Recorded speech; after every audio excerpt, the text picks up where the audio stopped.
Hi friends, welcome to learning academy Kannada YouTube channel. ಮೊದಲು ನಮ್ಮೊಂದು YouTube channel ನೋಡ್ತಾ ಇದ್ದರೆ ಅಥವಾ ಇಲ್ಲಿವರೆಗೂ ಸಬ್ಸ್ಕ್ರೈಬ್ ಮಾಡದಿದ್ದರೆ ಸಬ್ಸ್ಕ್ರೈಬ್ ಮಾಡಿ ಮತ್ತು ಸಪೋರ್ಟ್ ಮಾಡಿ ಅಂತ ಹೇಳ್ತಾ, ಇವತ್ತಿನ ಒಂದು ವಿಡಿಯೋ ಏನಪ್ಪ ಅಂತಂದರೆ ಕೆಇಯಿಂದ ಒಂದು ಬಿಗ್ ಅಪ್ಡೇಟ್ ಬಂದಿದೆ. ಏನಪ್ಪ ಅಂತಂದರೆ 3991 ಸಿವಿಲ್ ಪೊಲೀಸ್ ಕಾನ್ಸ್ಟೇಬಲ್ ಒಂದು ಹಾಲ್ ಟಿಕೆಟ್ ಬಿಟ್ಟಿತ್ತಲ್ಲ ಎಕ್ಸಾಮ್ದು, ಈಗ ಏನು ಮಾಡಿದ್ದಾನೆ ಅಂತಂದರೆ ಎಕ್ಸಾಮ್ ಸೆಂಟ್ರನ್ನ ಚೇಂಜ್ ಮಾಡಿದ್ದಾರೆ.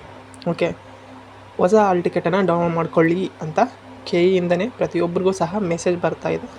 ನಿಮಗೂ ಸಹ ಬಂದಿದೆಯೋ ಇಲ್ಲೋ ಅಂತೇಳಿ ಕಾಮೆಂಟ್ ಮಾಡಿ. ಮತ್ತು ಇನ್ನೊಂದೇನಪ್ಪ ಅಂತಂತಂದರೆ, ಹೊಸ ಹಾಲ್ ಟಿಕೆಟ್ ಡೌನ್ಲೋಡ್ ಮಾಡಿದ ತಕ್ಷಣ ನಿಮ್ಮದೇನು ಮೊದಲಿತ್ತಲ್ಲ ಆ ಎಕ್ಸಾಮ್ ಸೆಂಟರ್ ಇದೆಯೋ ಅಥವಾ ಚೇಂಜ್ ಆಗಿದೆಯೋ ಎಂಬುದನ್ನು ಸಹ ಕಾಮೆಂಟ್ ಮಾಡಿ ಅಂತ ಹೇಳ್ತಾ, ಇದು ಒಂದು ಬಿಗ್ ಅಪ್ಡೇಟು. ಯಾವ ರೀತಿಯಾಗಿ ಮೆಸೇಜ್ ಬರ್ತಾ ಇದೆ ಅಂತ ನೋಡ್ತಾ ಹೋಗೋದಾದರೆ, ಈ ರೀತಿಯಾಗಿ ಮೆಸೇಜ್ ಬಂದಿದೆ ಸ್ನೇಹಿತರೆ. ಇದರ ಒಂದು ಅರ್ಥ ಏನಪ್ಪ ಅಂತಂದರೆ, ಅವ್ರು ಏನು ಹೇಳಿದ್ದಾರೆ ಅಂತಂತಂದರೆ ಮೆಸೇಜಲ್ಲಿ, ಆತ್ಮೀಯ ಅಭ್ಯರ್ಥಿ, ಪರೀಕ್ಷಾ ಕೇಂದ್ರದ ವಿವರಗಳಲ್ಲಿ ಬದಲಾವಣೆ ಮಾಡಲಾಗಿರುವುದರಿಂದ ದಯವಿಟ್ಟು ಪ್ರವೇಶ ಪತ್ರವನ್ನು ಮತ್ತೊಮ್ಮೆ ಡೌನ್ ಮಾಡಿಕೊಳ್ಳಿ ಅಂತ ಹೇಳಿದ್ದಾರೆ. ಓಕೆ, ನೀವೇನು ಎಕ್ಸಾಮ್ ಹೋಗ್ತಿರಲ್ಲ, ಈ ಡೌನ್ ಮಾಡ್ಕೊಂಡು ಈ ಒಂದು ಹೊಸ ಒಂದು ಹಾಲ್ ಟಿಕೆಟನ್ನು ತೆಗೆದುಕೊಂಡು ಹೋಗಿ ಅಂತ ಹೇಳಿದ್ದಾರೆ ಸ್ನೇಹಿತರೆ.